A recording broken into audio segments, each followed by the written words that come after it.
Welcome back to The Source. I am very excited about our feature interview today. So excited that we've blocked off 2 segments of the show to have a really good talk with him. I'm talking about my old friend, Preston Manning, the founder of the Reform Party, the conceiver of the Canadian Alliance, and in my opinion, the godfather, the granddaddy of conservative successes all across the country today. Preston Manning, thanks for joining us today live from our Calgary studio. Well, thank you, Ezra. Well, it's great to have you on the show, and you know what? I think you in your mind's eye, imagined a lot of the conservative accomplishments in Canada today before anyone thought it was possible. You and I first met, well, more than 20 years ago when you created the Reform Party, and people wrote it off. They laughed at it. They said there's no chance. That's out of sync with the people. But today, the ideas that were so radical back then are now conventional wisdom. How does it feel to you to see your ideas actually take root? Well, it's satisfying in many respects, Ezra. Of course, an awful lot of other people helped move things along. I think the first time I ran into you, you were a high school student at Western Canada High, so there's a lot of water got under the bridge since then. But no, I am basically satisfied with the progress that sort of reform-oriented conservatism has made, particularly in the last number of years. Now, I mean, when people say you're ahead of your time, in a way it's a compliment, but it must also, in a way, be frustrating. Do you think it would have been possible to achieve the Reform Party's goals any sooner than the 15 or 20 years that it actually took? Or do you think what you were doing was shaping the battlefield so that others could come along later and reap the rewards? I mean, I remember going around in campaigns with you, and sometimes it felt hopeless. Did you always take the long view that even if you didn't have the breakthrough in 93 or 97, that one day these conservative values would punch through? Well, I used to tell our caucus, our first caucus, Ezra, that what we were trying to do was like trying to storm a castle, and probably the first guys up on the ladders trying to get over the wall, they'd get the boiling oil poured on them, and it would probably take 2 or 3 waves, and it'd be the third wave that might get into the castle and take it over. And in effect, that it turned out that way. But one of the frustrating things, and it still is for me today, is how long it takes in Canada to make self-evidently necessary changes. I mean, even in the late 80s, it was evident that governments simply had to balance their budgets and reduce their debts. But it took basically 14 years for that idea to take hold at the national and federal government level. It balanced its budget in 1998, and there's a lot of big decisions today that we can't take 14 years to arrive at the right conclusion. I want to ask you if you think that Canadians have changed. I mean, we see for the first time large numbers of new immigrants voting for the Conservatives. I point out in the recent election, more than 20 new Conservative MPs from the Greater Toronto Area, many of whom are new Canadians, minorities. Have Canadians become more culturally or politically conservative? I mean, who has moved to the other side? Have Canadians moved to the right, or has the right moved to the center? Well, I'd say, yeah, the center has become more blue. Like, you know, Canadians, why did the Canadian cross the road to get to the middle? Canadians tend to always identify themselves at the center, but the center has become more conservative. And I think one of the most interesting trends we've found it in our polling is the conception of the role of government has changed, with people having less faith in big government solutions, but not being anti-government either, and feeling more that the rightful role for government is as a facilitator and an enabler and a partner with other stakeholders in society to get things done. And that's a lot closer to the conservative concept of limited or focused or core government. And I think that's a healthy development, and it appears to be evident right across the country. You know, we have some slides of a survey that you did with your Manning Center. I want to talk about the Manning Center in a moment, but maybe just to illustrate the point you just made, we can show some of these statistics on the screen. I'll introduce them to you and you can talk to them. We'll come back to this slide in a minute. This is about the Manning Center, but if we can go to the slide of the survey questions.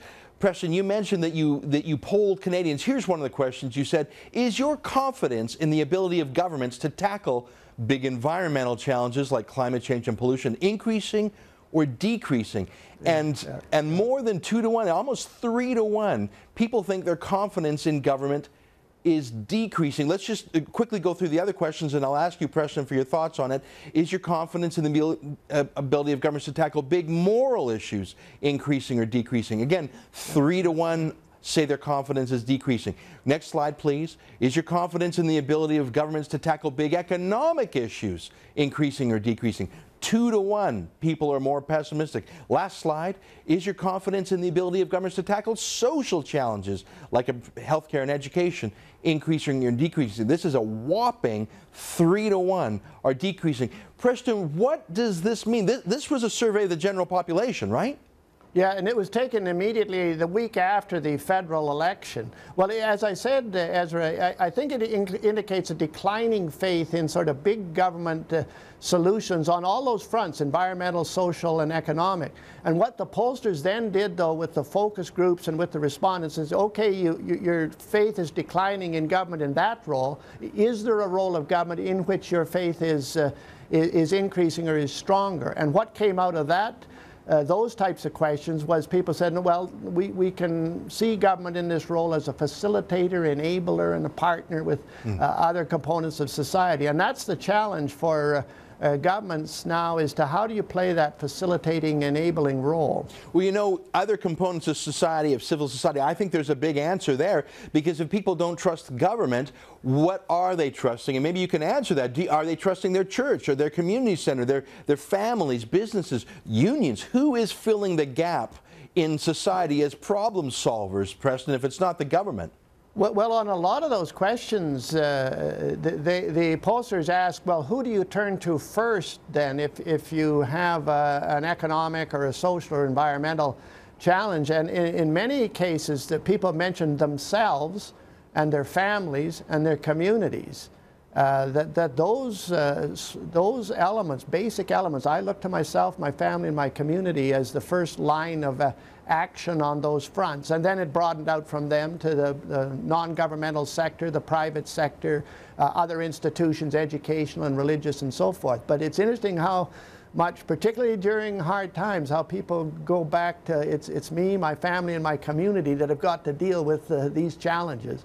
I find that quite healthy. Listen, there's one more slide that we skipped over quickly. I want to touch on it before we go to the commercial break. This is a concept you developed. It's sort of a shape of a pyramid, which is the symbol of your Manning Center, and it shows, you know, the hierarchy of political involvement. At the bottom, investment, and then moving up, ideas, training, networks, activism, communications, and only the top, smallest part of the pyramid are the actual politicians. Can you explain a little bit about this idea? And maybe just before we go to break, tell me what the Manning Center is. I know, but maybe tell our viewers from your mouth directly, what have you been up to? What is the Manning Center, and what's that pyramid about? Well, our thesis behind that pyramid is that in order for the people at the top of that pyramid, the political activists, the people that will run for office, the people that end up in legislatures and parliaments, to be more successful, either in the crass sense of winning elections, but more importantly, governing in accordance with their principles when they get there, they need a bunch of other things. They need a stream of ideas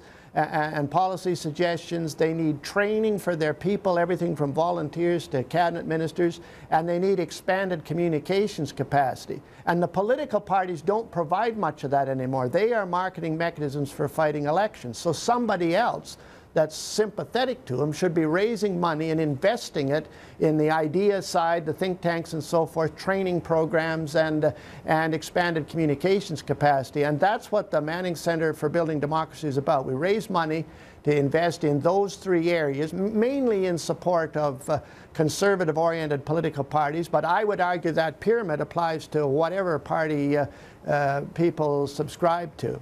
Preston, we've got to take a short break. Hey, folks, don't you go away. Right after the break, much more with Preston Manning, the grandfather and the architect of so much of today's conservative Canada. That's next on The Source. Boy, stick around. You're going to get the best, straightest talking political coverage tonight on the Sun News Network. I can hardly wait for that. But right now, we're talking to our old friend Preston Manning. He really is an old friend of mine. I actually worked with him for a couple years out in Ottawa. Preston, I'm surprised you put up with me for 2 full years. That's probably the longest I've ever held a job in my life. Oh, those were fun times. Those were amazing times, and I felt like I personally learned so much from you. The world has changed. Let's talk for a second. I want to talk about Stephen Harper. I want to talk about Alberta, Alison Redford versus Danielle Smith. But before we do, I just want to ask you a question, because one of the themes of the old Reform Party was the West wants in. Well, now, I mean, I bumped into you. I don't know if you remember. I bumped into you for 1 minute on the night of the 2008 election, and you said one sentence to me that stuck in my mind. You said, boy, it's almost to the point, you said, Quebec had better watch out, because it's almost to the point where you can win a majority in Canada without Quebec. That was very prescient, because that's what happened. Do you think that finally Quebec, as the constant irritant and distraction and destabilizer of Canadian politics, do you think that era is gone now? Well, I think on May the 2nd, Ezra, the geopolitical center of gravity of the country shifted from the old alliance between Quebec and Ontario that used to dominate federal politics for a century to a new alliance between Ontario and the West.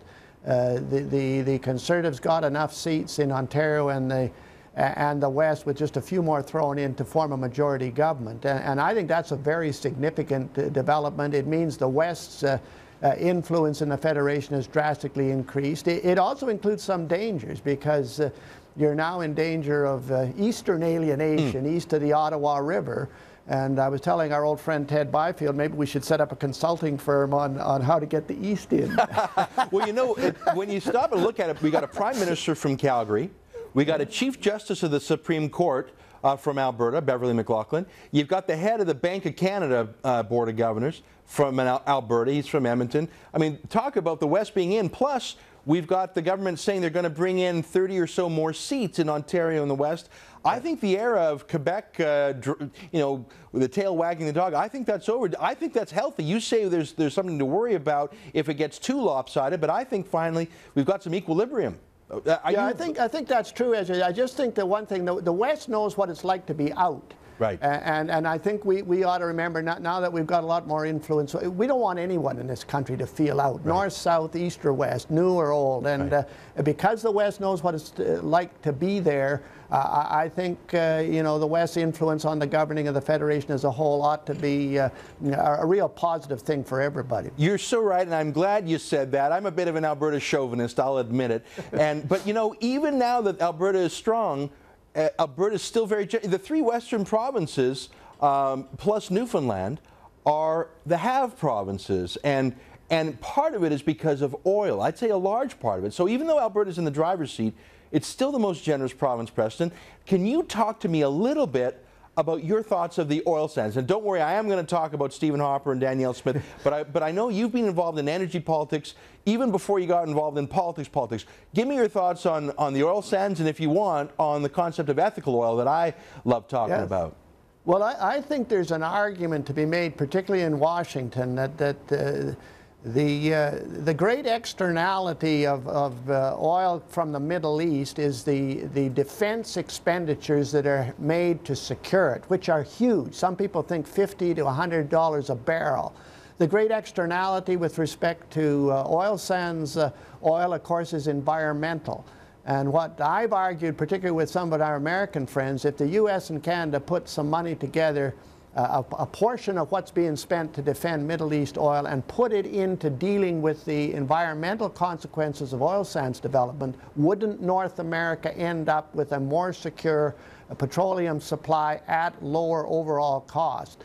And I think that's an argument that has to be pushed on the national and international stage, and that these environmental problems connected with oil sands can be dealt with better than they are now, and more effectively. And that's going to be good both for the environment and for continental energy security. Let's talk a little bit about Alberta politics. I know you have spoken kindly about the Wild Rose Party. That's Danielle Smith. In many ways, it's a replica of the Reform Party you started federally. The Alberta PCs have elected a leader who, I think she would confess it, that she's more on the red Tory side, the progressive side. Give me your, I don't know, your read of things in Alberta. Is this going to be a showdown between the right wing and the left wing for the heart of that province? Well, I think, first of all, on a positive note, Ezra, that Albertans should be fairly pleased. You've got two very competent new leaders, but both women.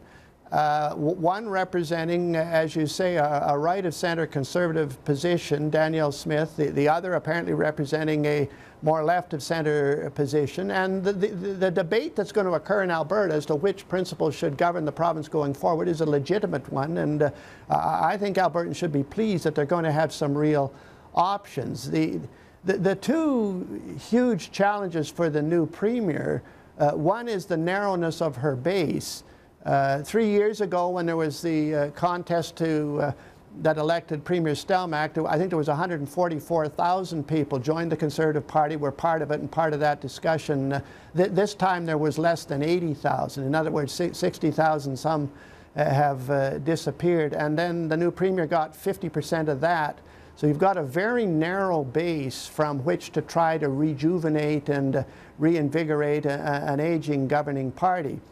The other challenge she faces is that Alberta is falling behind on about 5 major fronts that are of real importance to the majority of Albertans: fiscal, health, energy, environment, democracy, and leadership on the national stage. And the challenge of reinvigorating Alberta's position on those 5 fronts is a huge one facing the new premier. Preston, we only have a moment left.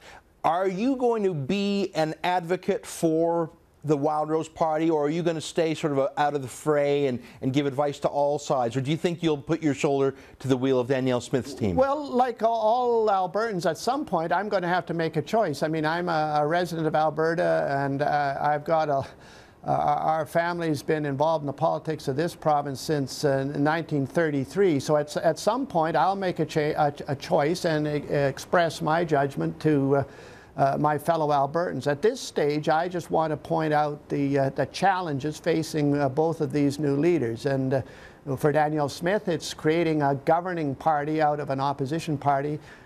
For the new premier, it's reinvigorating an aging party and making some progress on these 5 major fronts that are important to the average Albertan that's not partisan.